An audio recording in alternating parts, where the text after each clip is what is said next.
Assalamualaikum warahmatullahi wabarakatuh.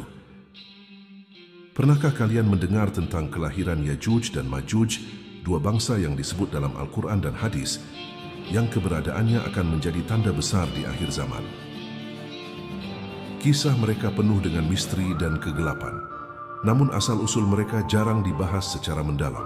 Dalam kesempatan kali ini, mari kita menelusuri jejak kelahiran mereka, memahami rahasia di balik munculnya dua bangsa yang kelak akan mengguncang dunia dan bagaimana mereka terhubung dengan peristiwa besar yang menanti kita di masa depan. Sahabat pencari berkah, sebelum kita melangkah lebih jauh, izinkan kami mengingatkan untuk menonton cerita ini hingga akhir agar tidak terjadi salah paham.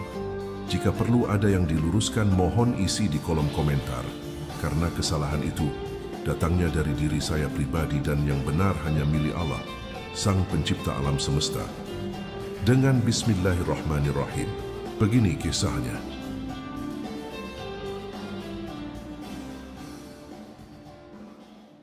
Nabi Nuh alaihi salam, seorang nabi yang diberi usia panjang, adalah sosok yang menjadi awal mula kelahiran banyak bangsa.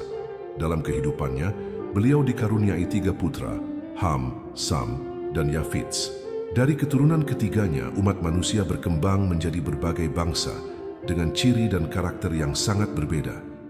Ham, putra pertama, menjadi nenek moyang bangsa Habsyi dan Zani yang dikenal memiliki kulit gelap.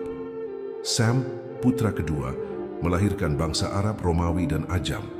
Sementara itu Yafits, putra ketiga, menurunkan bangsa Turki, Barbar, Mongol, serta 2 bangsa yang mengerikan, Yajuj dan Majuj. Namun kisah ini tidak hanya tentang silsilah yang biasa. Di baliknya tersimpan rahasia yang kelam, sebuah perjalanan gelap tentang bagaimana Yafits melahirkan keturunan yang luar biasa, tetapi sekaligus menakutkan. Dari garis keturunan Yafits, lahir seorang anak bernama Aj, yang kemudian memiliki seorang putra bernama Aus. Dari Aus inilah muncul sosok yang dikenal dengan nama Unok. Unok bukan manusia biasa, ia adalah makhluk besar, manusia raksasa dengan tubuh yang menjulang jauh melampaui ukuran manusia biasa. Ia adalah awal mula dari golongan yang kuat, brutal, dan liar. Golongan ini memiliki kekuatan luar biasa, tetapi juga menjadi ancaman besar bagi umat manusia. Mereka bukan sekadar bangsa, mereka adalah tanda, peringatan akan datangnya masa-masa besar yang penuh ujian di akhir zaman. Menurut riwayat, Unok adalah sosok yang tak tertandingi dalam kekuatan. Legenda menceritakan bahwa ia mampu melangkah, melintasi benua hanya dalam beberapa langkah, menyentuh langit dengan ujung jarinya, dan mencabut pohon terbesar di Mesir dengan sekali gerakan tangan. Ketika Nabi Nuh atas perintah Allah Subhanahu wa Ta'ala diperintahkan membangun bahtera raksasa demi menyelamatkan umatnya dari banjir besar, ia meminta bantuan kepada makhluk perkasa ini. Unok, begitu ia disebut, diberi tugas mengambil kayu dari pohon terbesar di Mesir. Dengan tubuh raksasanya, Unok melaksanakan perintah itu tanpa sedikit pun merasa terbebani. Namun meski tubuhnya luar biasa besar dan kuat, ia tidak dianugerahi kebijaksanaan dan kecerdasan seperti Nabi Nuh alaihissalam. Ia dikenal sebagai makhluk impulsif, egois, dan seringkali tak peduli pada dampak tindakannya terhadap orang lain.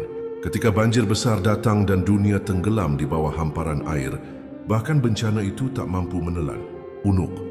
Tubuhnya yang menjulang tinggi membuatnya tetap berdiri di tengah lautan dahsyat dengan hanya puncak kepalanya yang mencuat di atas permukaan air. Gunung Ararat, salah satu gunung tertinggi di dunia, bahkan hanya menyisakan puncaknya. Sementara Unok berdiri di sana, seperti raksasa penjaga yang tak tergoyahkan. Namun selamatnya tubuh Unok tak menjamin keselamatan jiwanya. Kehidupan yang panjang membuatnya terjebak dalam kehampaan. Seiring zaman yang terus bergulir, ia menyaksikan generasi demi generasi manusia lahir dan mati. Kehidupannya yang abadi justru menjadi kutukan. Unok merasa terasing dari dunia yang semakin asing baginya, hingga akhirnya ia memutuskan untuk keluar dari bayang-bayangnya, mencari cara agar keberadaannya tetap bermakna. Pada suatu masa, Unok tiba-tiba muncul di negeri Rum, sebuah kerajaan megah yang penuh kemewahan. Langkah-langkah besarnya mengguncang bumi dan suaranya menggema seperti guruh di langit. Ia mendatangi istana kerajaan dan berdiri di hadapan raja. Dengan suara yang memekakkan telinga, ia menyampaikan permintaan yang tak masuk akal seorang gadis sebagai pendamping hidupnya. Namun bukan sembarang gadis yang diinginkannya. Ia meminta seseorang yang sebanding dengan ukuran tubuhnya yang raksasa. Raja negeri Rum yang tak pernah menghadapi permintaan serupa merasa tubuhnya membeku oleh rasa takut. Wajahnya pucat pasi dan tangannya gemetar memikirkan bagaimana mungkin ia bisa memenuhi permintaan itu. Tidak ada manusia yang sebesar Unuk, tidak ada gadis yang bisa cocok menjadi pendamping makhluk raksasa ini. Unuk dengan kesombongan dan kekuatannya tak menerima penolakan. Suaranya bergemuruh, mengguncang tembok istana hingga pilar-pilar kokoh mulai retak. Ia mengancam akan menghancurkan kerajaan itu, menenggelamkannya di bawah air, seperti banjir besar yang pernah melanda dunia. Ketakutan meliputi seluruh negeri. Namun di tengah ancaman tersebut, tak ada yang bisa menebak bagaimana akhir kisah Unuk dan pencariannya yang tanpa akhir. Jika engkau tidak bisa memenuhi keinginanku, wahai raja, untuk membuatku tergeram, akan aku tenggelamkan seluruh negerimu dengan air laut. Tidak akan ada satu pun yang tersisa. Suara Unuk menggema seperti guntur yang memecah langit. Sang raja yang duduk di singgasananya merasakan tubuhnya bergetar. Jantungnya berdetak kencang seolah hendak meledak keluar dari dadanya. Ia tahu bahwa makhluk raksasa itu tidak sedang bercanda. Dalam keputusasaan, raja menunduk penuh rasa takut. Bibirnya gemetar ketika akhirnya berkata, "Berikan aku waktu, wahai Unuk. Aku berjanji akan memenuhi keinginanmu, namun aku membutuhkan waktu." Unuk memandang tajam. Matanya menyala seperti bara api. "Berapa lama waktu yang kau butuhkan, wahai manusia?" 12 tahun, jawab raja dengan suara serak, mencoba menenangkan detak jantungnya yang masih menggila. "Dalam waktu itu, aku akan memastikan engkau mendapatkan gadis yang sesuai dengan keinginanmu." Raksasa itu menyeringai, senyumannya penuh ancaman, namun ia mengangguk. "Baiklah, 12 tahun, tetapi ingat, jika kau gagal, aku akan menenggelamkan seluruh negerimu hingga tak ada yang tersisa." Hari itu, langit di atas kerajaan seolah menambah kesuraman dengan mendung yang menggantung berat. Waktu mulai berpacu dan sang raja harus menemukan cara untuk memenuhi tuntutan sang raksasa. Dalam ketakutannya, raja merancang sebuah rencana besar. Bukan mencari gadis sungguhan, tetapi menciptakan patung yang menyerupai gadis sempurna. Ia memerintahkan semua ahli pemahat terbaik dari seluruh penjuru negeri untuk datang ke istana. Sang raja berkata, "Tugas kalian bukan hanya memahat patung, tapi menciptakan mahakarya yang tak pernah ada sebelumnya." Titah raja kepada para pemahat, "Kalian harus membuat patung gadis yang sempurna, indah, menggairahkan, dan begitu nyata hingga Unuk percaya. Ini adalah tugas yang akan menentukan hidup dan mati seluruh kerajaan." Dengan penuh ketegangan, para pemahat memulai pekerjaan mereka. Gunung batu dipilih sebagai bahan dasarnya, karena hanya gunung yang cukup besar untuk menciptakan patung setinggi Unuk. Setiap lekukan wajah patung harus sempurna. Setiap detail tubuhnya harus menggambarkan keindahan yang memikat. Para pemahat bekerja tanpa henti, tangan mereka berdarah, punggung mereka memar, tetapi mereka tahu bahwa tidak ada ruang untuk kesalahan. Nasib jutaan rakyat bergantung pada karya mereka. Waktu berlalu, bulan berganti tahun.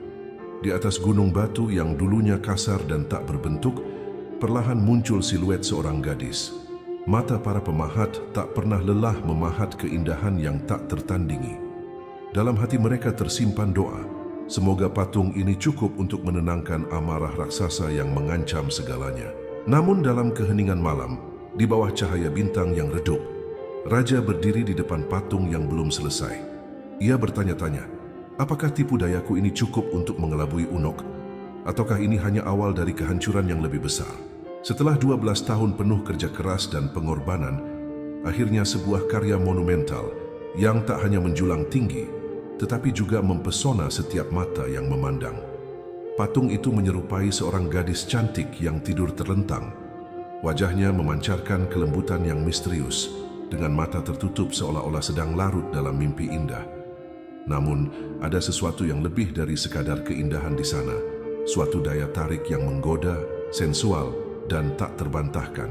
Patung itu dibuat tanpa sehelai kain pun, telanjang sempurna, sebagaimana diinginkan oleh raja dan para penasihatnya. Setiap lekukan tubuhnya dirancang untuk memikat, memunculkan ilusi seorang gadis nyata yang diimpikan oleh Unuk, makhluk raksasa yang mengancam kerajaan. Namun keajaiban patung ini tidak hanya berhenti pada penampilannya. Bagian perutnya dikorek dengan hati-hati. Sebuah ruang kosong diukir dengan presisi dan diisi dengan daging mentah. Daging itu dimasukkan melalui liang kemaluan patung dalam sebuah ritual ganjil yang dianggap suci oleh raja. Kita harus membuatnya percaya bahwa gadis ini nyata, bisik salah satu penasihat dengan tatapan penuh tekad. Setiap potongan daging adalah bagian dari ilusi yang sempurna. Sebuah persembahan kepada hawa nafsu Unuk yang tak terkendali. Apakah ini akan berhasil? Tanya salah satu pemahat dengan suara bergetar. Matanya mencerminkan rasa takut. Kita tak punya pilihan lain, jawab kawannya dengan helaan napas berat. Jika gagal, seluruh kerajaan akan binasa. Ketika segalanya telah selesai, raja mengirimkan pesan penuh keyakinan kepada Unuk. Datanglah, gadis yang kau cari telah ditemukan. Pesan itu terbang seperti badai, membawa berita ke telinga Unuk dengan kecepatan luar biasa. Langkah kaki raksasanya mengguncang tanah, menciptakan gempa kecil di setiap hentakan. Ketika Unuk akhirnya berdiri di hadapan patung itu, matanya yang besar bersinar penuh gairah. Dia terdiam sejenak memandangi patung itu seolah tak percaya. Sungguh cantik, sungguh menggoda, gumam Unuk dengan suara yang menggetarkan langit dan bumi. Nafsu yang selama ini mengekangnya membakar habis kendali yang tersisa.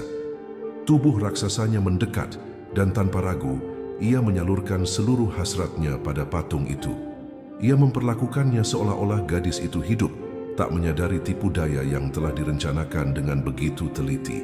Ketika semuanya usai, Unuk menghela napas panjang merasa puas. Aku tak perlu kembali lagi, gumamnya sambil tertawa keras. Suaranya menggema di pegunungan, menggetarkan kerajaan yang kini terbebas dari ancamannya. Dengan tubuh besar yang menjulang, Unuk melangkah pergi meninggalkan patung itu yang kini kehilangan daya tariknya di matanya. Unuk menghilang, lenyap ke balik cakrawala. Dan kerajaan itu, untuk pertama kalinya dalam bertahun-tahun, bisa menghirup udara kebebasan tanpa bayang-bayang ketakutan. Namun, apakah benar semua berakhir di sini? Atau hanya awal dari kisah lain yang menunggu di balik waktu?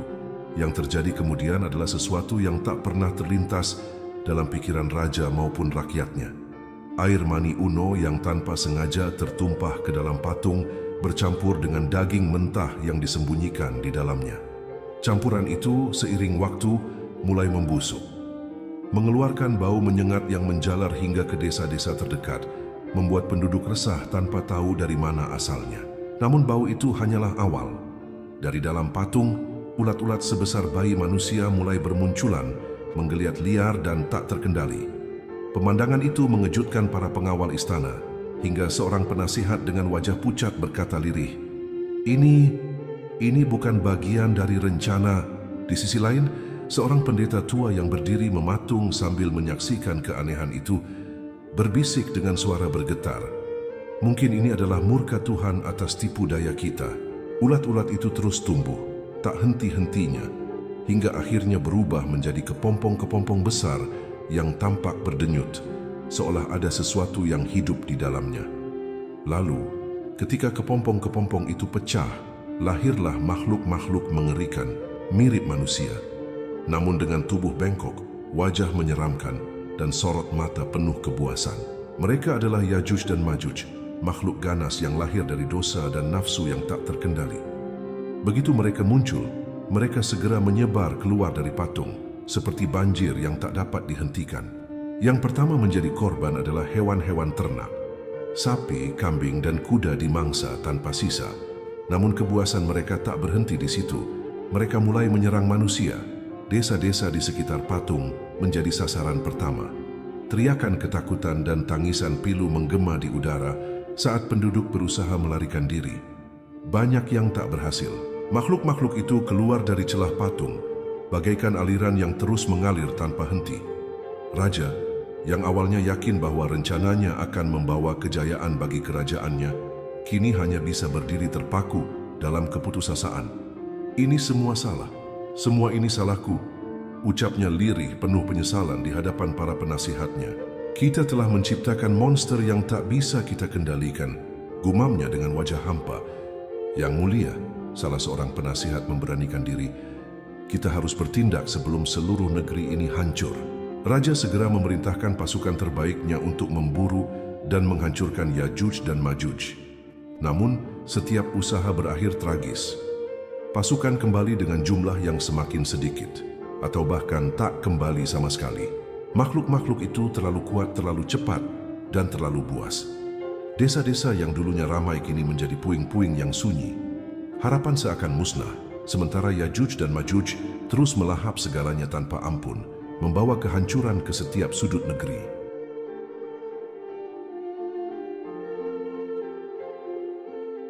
Jumlah mereka terus bertambah. Kita tidak akan mampu menahan mereka lebih lama lagi.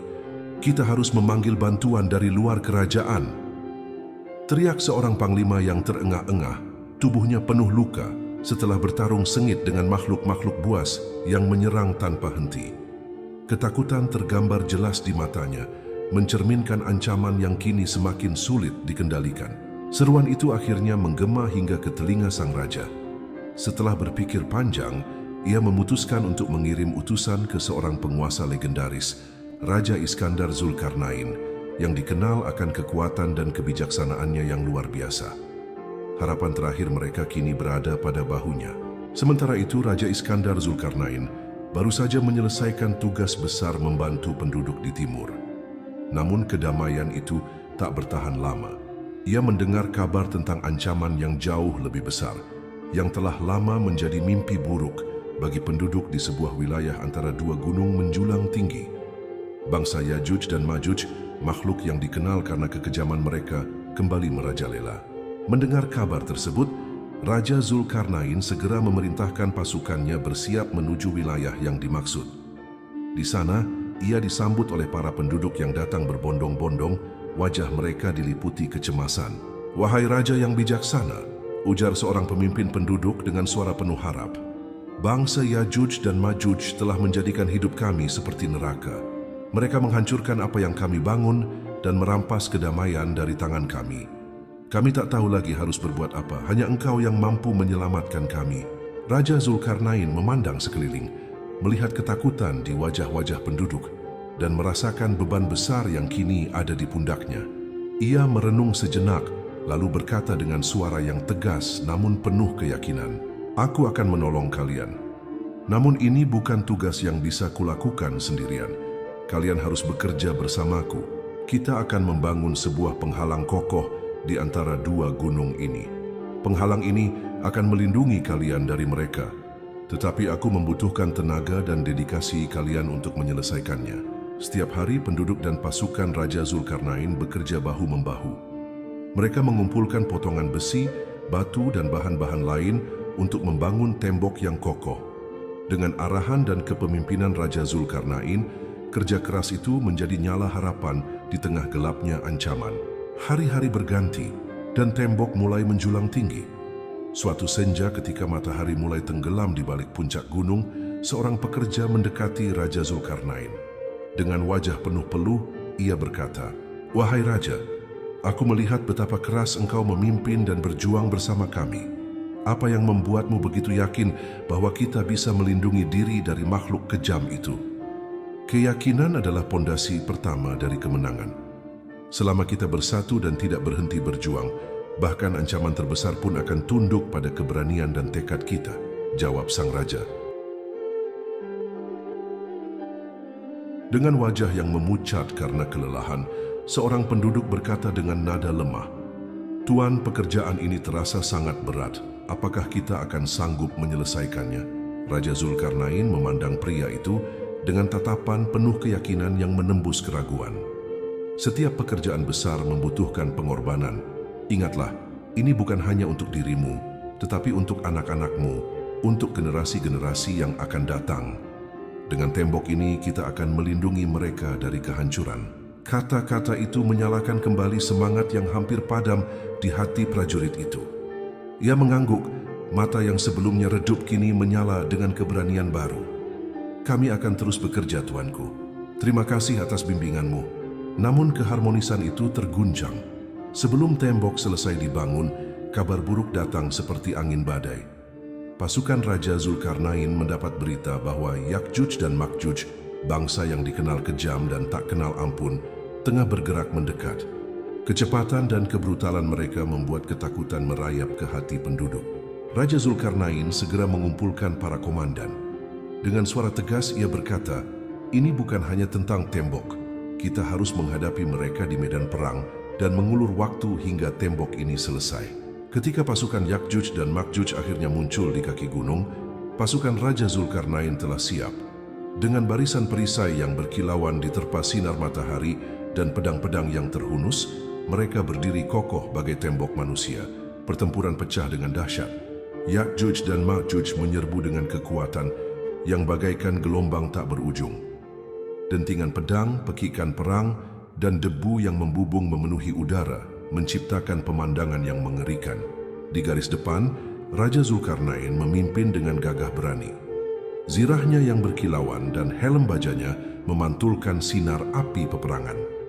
Dengan setiap tebasan pedangnya, ia menjatuhkan musuh dengan presisi yang mematikan, menunjukkan keberanian seorang pemimpin yang tak kenal gentar. Sementara itu, di balik medan perang, penduduk bersama sebagian pasukan yang tersisa bekerja tanpa kenal lelah menyelesaikan tembok besar tersebut. Mereka berjuang melawan waktu, tahu bahwa tembok itu adalah satu-satunya harapan untuk menghentikan Yakjuj dan Makjuj. Malam menjelang dan kedua belah pihak kelelahan. Namun Yakjuj dan Makjuj tidak menunjukkan tanda-tanda mundur. Serangan demi serangan terus menghantam barisan pertahanan Raja Zulkarnain, mendesak mereka hingga ke batas terakhir. Namun di tengah keputusasaan, sebuah harapan kecil tetap menyala. Pasukan Raja Zulkarnain, meski tertekan, bertahan dengan kekuatan terakhir yang mereka miliki. Dan ketika situasi mencapai titik paling genting, sesuatu yang luar biasa mulai terjadi. Para pekerja akhirnya menyelesaikan bagian terakhir dari tembok besar itu. Tembaga cair yang menyala-nyala dituangkan di atasnya, menciptakan benteng yang kokoh, mustahil ditembus oleh kekuatan apapun. Tembok itu berdiri menjulang, seolah menjadi simbol keabadian yang tak tergoyahkan. Ketika Yakjuj dan Makjuj mencoba menyerang, mereka menemukan kenyataan yang pahit. Tidak ada celah, tidak ada jalan masuk. Dengan kemarahan dan keganasan, mereka menghantam tembok itu dengan segala daya, tetapi setiap pukulan mereka sia-sia. Tembok itu tetap berdiri kokoh, tak sedikit pun goyah. Hari berganti malam, dan serangan tanpa henti mereka akhirnya mulai melemah. Dengan terpaksa, Yakjuj dan Makjuj mundur, terkekang oleh tembok yang kini menjadi penghalang mutlak antara mereka dan negeri yang selama ini mereka porak-porandakan. Raja Zulkarnain berdiri di hadapan tembok yang baru saja selesai dibangun. Matanya menatap jauh ke pegunungan tempat Yakjuj dan Makjuj terperangkap. Ia menarik napas dalam, menyadari bahwa misinya telah tercapai. Negeri ini, negeri di timur, kini dapat hidup dalam damai untuk waktu yang lama. Dengan suara yang tenang namun penuh wibawa, Raja Zulkarnain berkata kepada pasukannya, "Ini bukanlah kemenangan untuk kita. Ini adalah kemenangan bagi mereka yang kita lindungi. Ini adalah kemenangan bagi keadilan yang harus kita tegakkan di seluruh penjuru bumi." Setelah tembok itu berdiri dengan megah, Raja Zulkarnain berbicara kepada rakyat yang berkumpul di sekitarnya. "Ini adalah perlindungan yang Allah berikan kepada kalian. Namun ingatlah, suatu hari nanti Yakjuj dan Makjuj akan keluar lagi ketika waktu yang telah ditetapkan oleh Allah tiba. Sampai saat itu tetaplah berpegang teguh kepada kebenaran. Jangan berbuat zalim kepada sesama."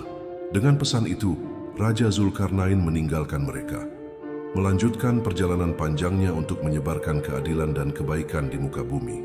Ia tahu bahwa setiap langkahnya akan dipenuhi tantangan baru, tetapi ia juga tahu bahwa iman dan kebijaksanaan akan membimbingnya menghadapi apapun yang menantinya.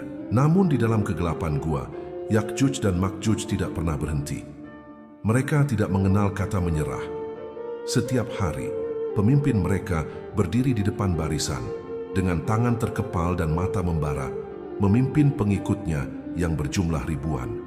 Hari ini adalah hari kita akan berhasil, seru pemimpin mereka dengan suara menggelegar, memompa semangat para pengikutnya. Kita semakin dekat dengan kebebasan.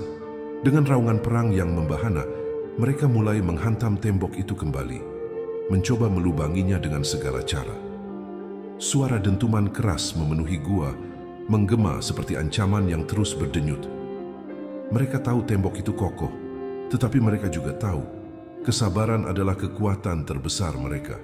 Hari itu mungkin bukan hari mereka, tetapi Yakjuj dan Makjuj percaya suatu saat tembok itu akan runtuh di hadapan mereka.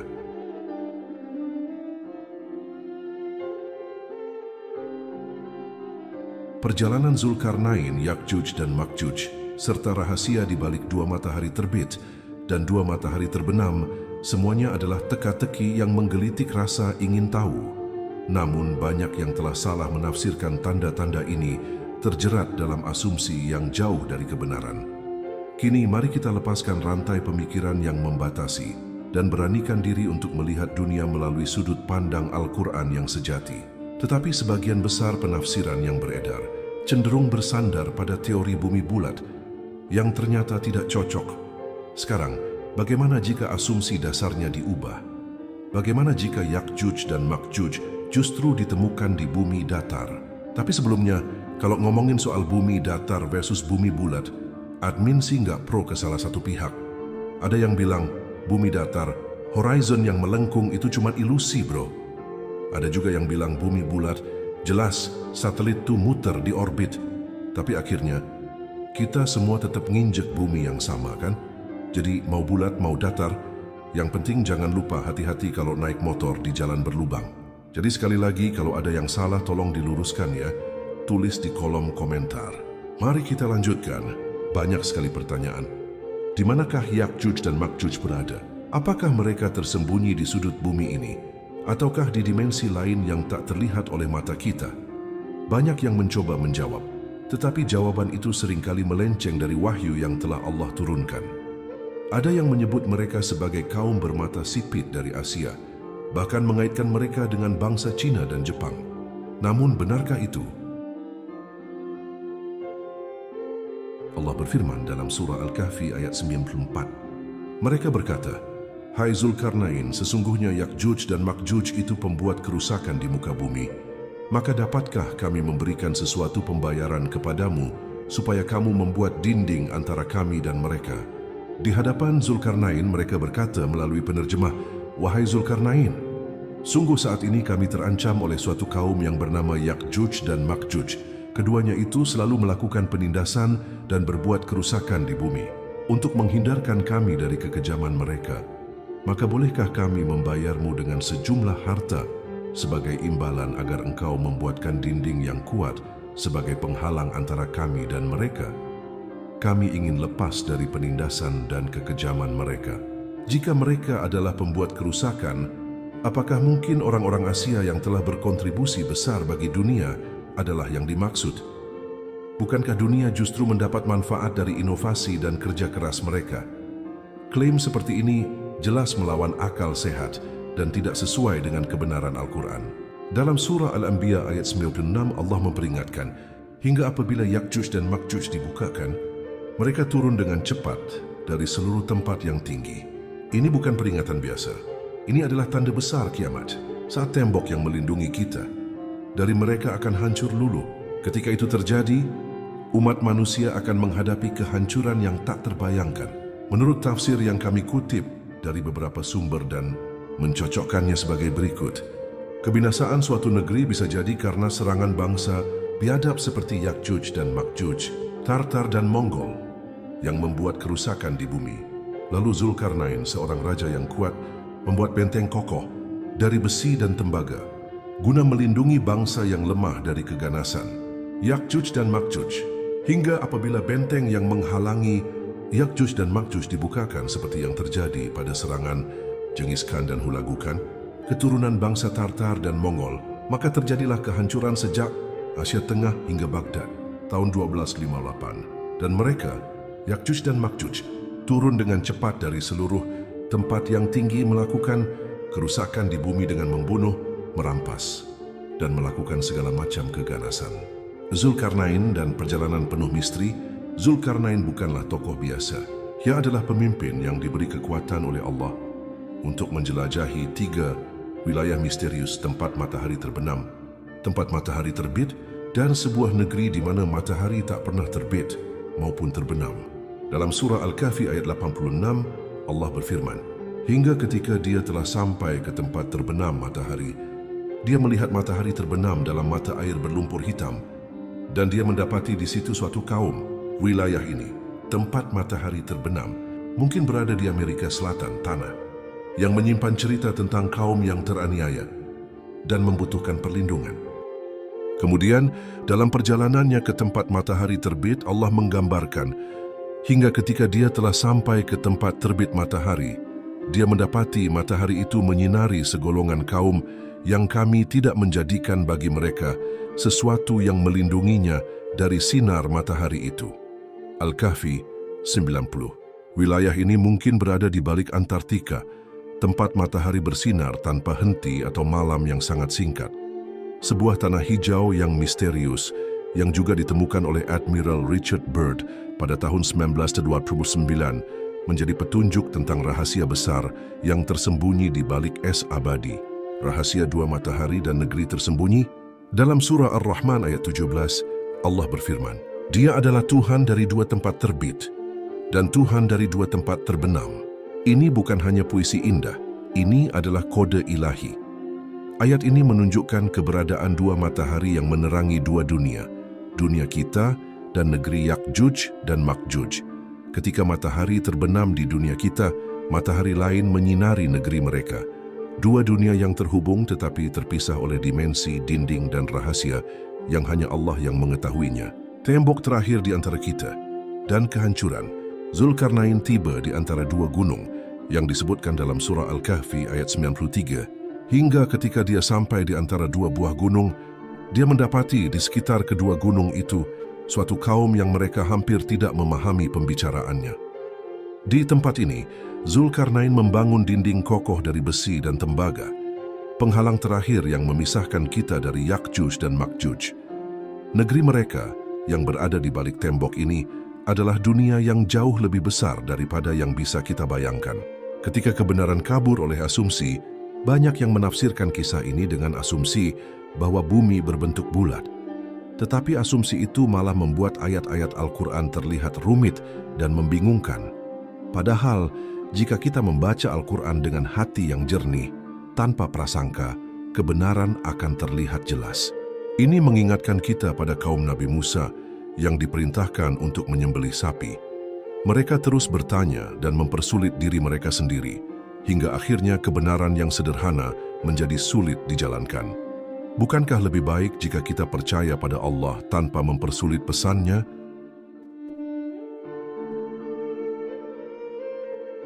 Ya'juj dan Ma'juj adalah sosok yang sering diasosiasikan dengan kekuatan destruktif yang akan muncul di akhir zaman. Dalam berbagai sumber agama, mereka digambarkan sebagai populasi yang sangat besar. Bahkan jumlah mereka disebut jauh melebihi jumlah umat manusia yang ada di dunia saat ini. Hal ini menimbulkan pertanyaan, di mana sebenarnya mereka berada?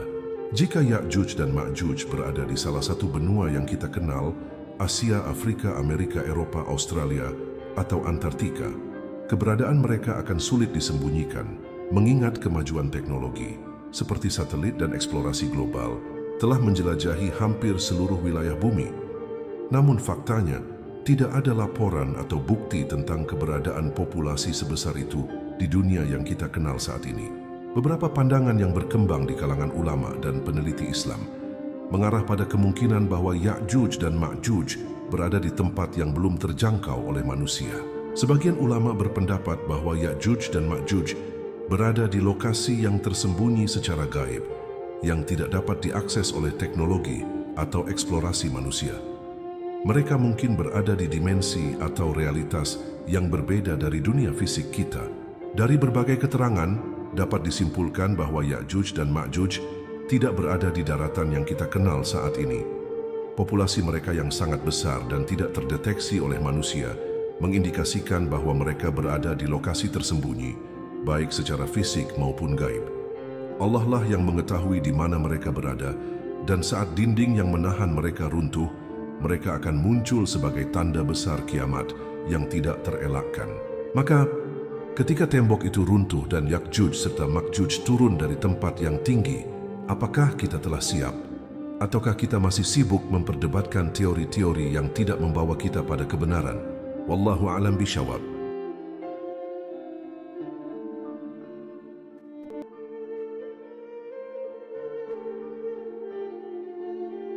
Sahabat pencari berkah, semoga kita semua senantiasa berada dalam lindungan Allah Subhanahu wa taala. Al-Quran dan sabda Rasulullah sallallahu alaihi wasallam adalah kebenaran mutlak yang tak pernah diragukan. Firman Allah adalah cahaya yang takkan pernah redup, pedoman yang lurus dan janji yang pasti terlaksana. Tidak ada satupun firman-Nya yang mengandung kebohongan, tidak pula sabda Rasul-Nya menyimpang dari kebenaran.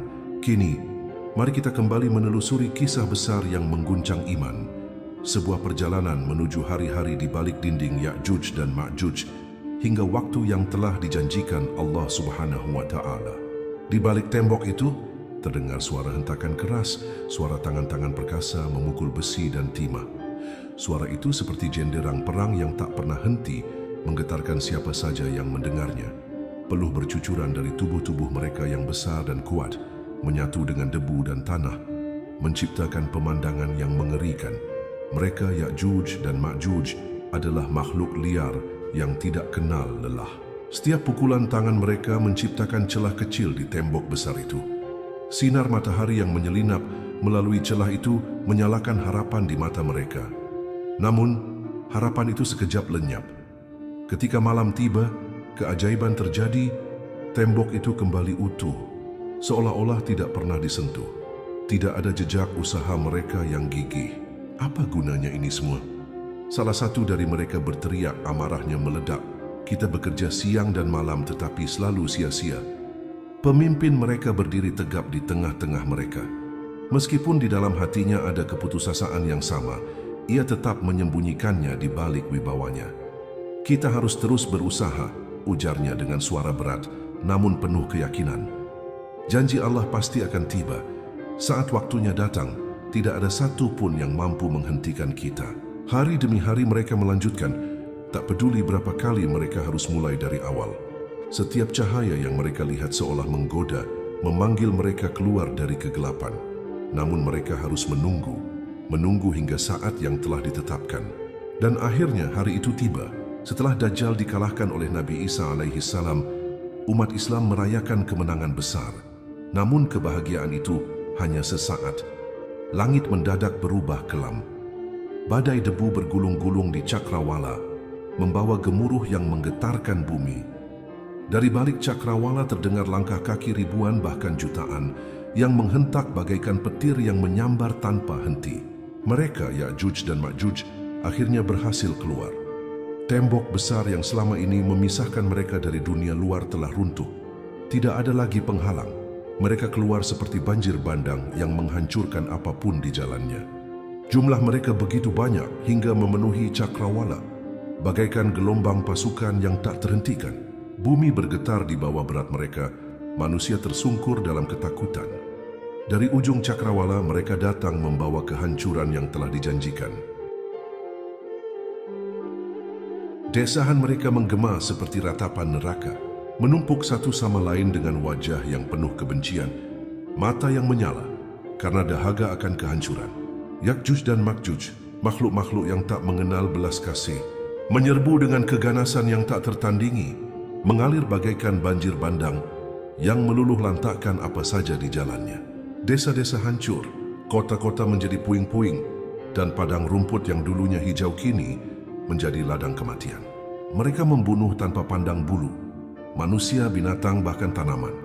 Langit dipenuhi debu, bumi menggeliat di bawah berat langkah mereka. Mereka tidak meninggalkan apapun. Air sungai diminum hingga surut, danau kering hingga menyisakan retakan. Kebun-kebun yang subur kini berubah menjadi padang tandus. penuh reruntuhan dan tulang belulang. Binatang ternak yang dulu menjadi sumber penghidupan manusia di mangsa habis tanpa sisa. Mereka, makhluk yang jumlahnya tak terbayangkan, berkembang biak dengan kecepatan luar biasa. Setiap dari mereka tidak mati sebelum melahirkan 1000 keturunan. Setiap sudut bumi mereka jamah, menghancurkan, merusak, dan melahap tanpa henti. Hutan-hutan yang dulu rimbun kini lenyap, menjadi lahan gersang. Gunung-gunung megah diratakan dengan tanah. Sungai-sungai, sumber kehidupan bagi peradaban, kini mengering, menyisakan lumpur yang memancarkan bau kematian. Danau-danau yang indah dan tenang berubah menjadi kawah kering tanpa harapan. Bahkan umat Islam yang baru saja merayakan kemenangan atas Dajjal kini terperosok dalam ketakutan yang tak terlukiskan. Ya'juj dan Ma'juj adalah malapetaka yang tak terhentikan oleh tangan manusia. Imam Mahdi dan Nabi Isa alaihissalam pun tidak diperintahkan untuk melawan mereka secara langsung. Perintah Allah hanya satu, berlindung. Umat Islam diperintahkan untuk mendaki gunung-gunung tinggi, menjauh dari cengkraman Ya'juj dan Ma'juj yang haus darah. Di lereng-lereng gunung, umat Islam menghadapi ujian terbesar dalam sejarah mereka.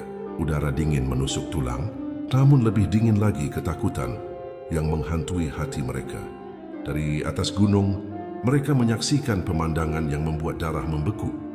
Bumi di bawah mereka dilahap oleh kegelapan, reruntuhan dan kehancuran. Ya'juj dan Ma'juj, bagaikan pasukan neraka, terus mengalir tanpa henti, memburu karena menghancurkan dan menguasai. Kekosongan memenuhi udara. Harapan terasa rapuh. Namun di tengah semua itu, mereka tahu pertolongan Allah akan datang. Hanya saja kapankah itu tiba? Langit senantiasa kelam, seolah malam tak lagi memberi ruang bagi fajar untuk terbit. Awan hitam menggulung-gulung di atas cakrawala, menutupi dunia dalam bayang-bayang murka. Umat Islam berkumpul dalam kelompok-kelompok kecil di puncak gunung yang sunyi, menjauhkan diri dari kehancuran yang mengerikan di bawah sana. Mereka hidup dalam ketakutan yang menghunjam jiwa, seakan nafas mereka sendiri menjadi beban yang berat. Dari puncak gunung, mereka menyaksikan bumi yang hancur lebur. Asap hitam membubung tinggi, melilit langit seperti belenggu, mengotori udara yang tersisa. Suara jeritan memilukan terdengar samar-samar di kejauhan, menyayat hati, memecah kesunyian, membawa rasa ngeri yang tak tertahankan. Ya'juj dan Ma'juj melintas seperti badai, meninggalkan jejak kehancuran tanpa ampun. Namun di tengah bayang-bayang gelap itu, di atas puncak gunung, Nabi Isa alaihissalam dan Imam Mahdi berdiri kokoh. Di hadapan umat yang gemetar oleh rasa takut, mereka memimpin dalam doa-doa penuh harap. Lantunan zikir menggema seolah memanggil rahmat Allah Subhanahu wa Ta'ala di tengah keheningan malam yang menusuk. Wajah mereka memancarkan keyakinan meski tubuh mereka lelah oleh kelaparan dan kehausan. Hari demi hari umat Islam bertahan di bawah beratnya ujian. Banyak yang tumbang oleh kelelahan. Tubuh mereka terkulai dalam derita, namun jiwa mereka masih menggenggam iman. Nabi Isa alaihissalam tak henti-hentinya mengingatkan mereka untuk bersabar, untuk mempercayai bahwa pertolongan Allah pasti akan tiba. Meski gelombang kehancuran Ya'juj dan Ma'juj terasa seperti tidak berujung, setiap malam adalah mimpi buruk yang nyata. Di bawah sana, suara gemuruh Ya'juj dan Ma'juj memecah keheningan, seperti suara ribuan serigala kelaparan yang siap melahap apa saja. Dunia terasa begitu kecil, seperti jurang gelap yang siap menelan umat manusia. Harapan seakan sirna. Namun Nabi Isa alaihissalam tetap berdiri teguh, mengangkat tangannya ke langit, menyerahkan segala kekuatan kepada Allah Subhanahu wa Ta'ala. Lantunan doa mereka menggema, membelah langit malam yang kelam. Mereka berdoa dalam dinginnya angin gunung, air mata bercucuran, membasahi tanah yang dingin. Detik-detik berlalu dengan ketegangan yang mencekam. Dunia seperti menanti ajalnya. Namun di setiap nafas yang tersisa, mereka tak pernah berhenti meminta perlindungannya. Ketika Ya'juj dan Ma'juj telah meluas ke segala penjuru, melahap sisa-sisa kehidupan di bumi, sebuah keajaiban turun. Pertolongan Allah Subhanahu wa Ta'ala datang pada saat yang paling genting, menghancurkan angkara murka yang tampaknya tak terkalahkan. Malam yang gelap akhirnya menyaksikan cahayanya, menyingkirkan bayang-bayang keputusasaan, membuktikan bahwa harapan tidak pernah benar-benar lenyap. Di tengah kerusakan yang meluas, di mana bumi telah menjadi saksi bisu kekejaman Yakjuj dan Makjuj, keheningan yang mencekam tiba-tiba menyelimuti segala penjuru. Langit mendadak berubah kelam, seakan menyembunyikan seluruh cahaya kehidupan. Tidak ada hembusan angin, tidak ada suara alam, hanya kesunyian yang menggema mengisyaratkan bahwa sesuatu yang besar akan terjadi. Yakjuj dan Makjuj, makhluk perkasa yang tak pernah mengenal takut atau lelah, kini mulai merasakan sesuatu yang tidak wajar. Langkah mereka yang selama ini menggetarkan bumi menjadi ragu. Tubuh mereka yang biasanya tak tertandingi mulai menunjukkan tanda-tanda kelemahan. Kemudian, dari leher mereka muncul wabah mengerikan yang tak terhindarkan. Dari tanah yang tandus, ribuan ulat kecil tiba-tiba merayap dengan cepat, seperti utusan kehancuran yang diturunkan langsung oleh Allah Subhanahu wa Ta'ala. Ulat-ulat ini menyusup tanpa ampun, menggigit leher Yakjuj dan Makjuj dengan ketepatan yang luar biasa. Setiap gigitan adalah penghakiman, setiap gerakan ulat adalah bagian dari takdir yang telah ditentukan. Tidak ada kekuatan yang bisa menahan serangan makhluk kecil ini, tidak pula oleh Yakjuj dan Makjuj yang sebelumnya dianggap tak terkalahkan. Jeritan mereka menggema di seluruh penjuru bumi, seperti alunan simfoni kematian yang menandai akhir dari kebiadaban mereka. Tubuh-tubuh besar mereka runtuh satu persatu, seperti pohon-pohon raksasa yang tumbang oleh badai. Bangkai mereka menutupi bumi, melapisi lembah, pegunungan, dan dataran luas hingga tak ada lagi ruang yang tersisa. Dari puncak-puncak gunung, umat Islam menyaksikan dengan perasaan bercampur antara rasa takjub dan ngeri. Mereka menyaksikan dengan mata kepala sendiri bagaimana makhluk yang begitu menakutkan akhirnya ditaklukkan oleh makhluk kecil yang tak pernah mereka duga. Dalam momen itu, kebesaran Allah Subhanahu wa Ta'ala begitu nyata, tak terbantahkan. Namun keajaiban ini membawa konsekuensi mengerikan lainnya. Bau busuk dari lautan bangkai mulai memenuhi udara, menyelimuti bumi dengan aroma kehancuran. Udara menjadi pengap, memualkan, seakan tidak ada lagi kehidupan yang bisa bertahan di bawah naungan kematian ini. Tapi Allah Subhanahu wa Ta'ala dengan segala kuasanya tidak membiarkan bumi terperosok dalam kehancuran selamanya. Ketika tugas ulat-ulat itu selesai, Allah menurunkan angin yang lembut namun kuat, membawa bangkai Yakjuj dan Makjuj jauh dari bumi. Angin itu membersihkan bumi dari sisa-sisa kehancuran, meninggalkan harapan baru untuk kehidupan yang akan datang. Saat debu kehancuran akhirnya mereda, langit kembali memancarkan cahayanya. Bumi yang pernah hancur kini bersiap untuk menyambut babak baru dalam sejarah manusia. Ini adalah pengingat bahwa di balik kehancuran yang paling kelam, ada kekuasaan Allah yang selalu mengatur segalanya dengan hikmah yang luar biasa. Setelah Yajuj dan Makjuj dimusnahkan oleh wabah, Allah Subhanahu wa Ta'ala mengutus pertolongan lain dari langit. Ribuan burung besar tiba-tiba muncul, terbang dalam formasi yang rapi dan mengerikan.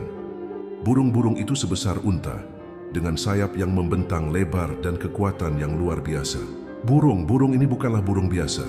Mereka adalah makhluk yang diutus oleh Allah Subhanahu wa Ta'ala untuk membersihkan bumi dari bangkai Yakjuj dan Makjuj yang kini berserahkan di mana-mana. Burung-burung raksasa itu dengan cepat menyambar bangkai Yakjuj dan Makjuj, mengangkat tubuh-tubuh besar itu dengan cakar mereka yang kuat. Mereka terbang tinggi di langit, membawa bangkai tersebut ke tempat yang hanya diketahui oleh Allah Subhanahu wa Ta'ala. Dalam hitungan jam, burung itu membersihkan bumi dari jutaan mayat Yakjuj dan Majud. Setiap bangkai diambil, setiap sisa tubuh diangkat ke tempat yang dikehendaki oleh Allah Subhanahu wa Ta'ala. Umat Islam yang menyaksikan kejadian ini dari puncak gunung merasa kagum dengan kekuasaan Allah Subhanahu wa Ta'ala. Mereka tak henti-hentinya mengucapkan syukur dan memuji kebesarannya. Kehancuran yang dibawa oleh Yakjuj dan Makjuj, yang semula tampak mustahil untuk dihentikan, kini telah dihapuskan sepenuhnya oleh kehendak Allah Subhanahu wa Ta'ala. Setelah burung raksasa mengangkat seluruh bangkai Yajuj dan Majuj, bumi masih dipenuhi dengan sisa kotoran dan bau busuk yang menyengat. Kehancuran yang mereka timbulkan meninggalkan bekas yang mendalam, tidak hanya dalam bentuk fisik, tetapi juga dalam jiwa. Umat manusia yang selamat, mereka masih bisa merasakan jejak kengerian dari hari panjang ketika Yakjuj dan Makjuj merajalela. Namun Allah Subhanahu wa Ta'ala dengan rahmat-Nya yang tak terbatas tidak membiarkan bumi ini tetap kotor dan tercemar. Tak lama setelah burung raksasa pergi, langit yang kelam mulai memancarkan kilatan cahaya. Guntur menggelegar dan angin kencang mulai bertiup, membawa aroma segar yang belum pernah dirasakan umat manusia dalam waktu yang sangat lama. Hujan pun turun, bukan hujan biasa, melainkan hujan deras yang tak tertahankan. Butir-butir air yang turun dari langit begitu deras dan bersih, membersihkan setiap sudut bumi yang telah dihancurkan oleh Yakjuj dan Makjuj. Air itu mengalir deras, membersihkan setiap sisa kotoran, setiap jejak Yakjuj dan Makjuj. Langit yang kelam kini telah bersih, air hujan yang turun deras membasuh segala luka bumi. Bau busuk dan kotoran yang sebelumnya memenuhi setiap lembah, gunung dan dataran kini lenyap tanpa jejak, seolah-olah bumi baru saja terlahir kembali, segar dan suci seperti saat Allah Subhanahu wa Ta'ala pertama kali menciptakannya. Hujan ini adalah rahmat yang dikirimkannya, membawa kedamaian yang telah lama dirindukan. Setelah sekian lama terperangkap dalam ketakutan di puncak gunung, umat Islam akhirnya bisa menghirup udara kebebasan.